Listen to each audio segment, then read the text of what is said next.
காத்திருந்தால் எதிர்பார்த்திருந்தால் ஒரு நிமிஷமும் வருஷமடி. கண்கள் எல்லாம் என்னை பார்ப்பது போல் உருக்களுக்கவும் தோன்றுதடி.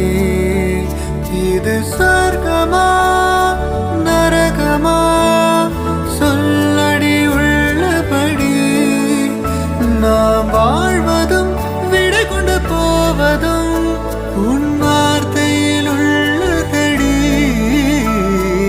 என்னவளே அடி என்னவளே எந்த இதயத்தை தொலைத்து விட்டே.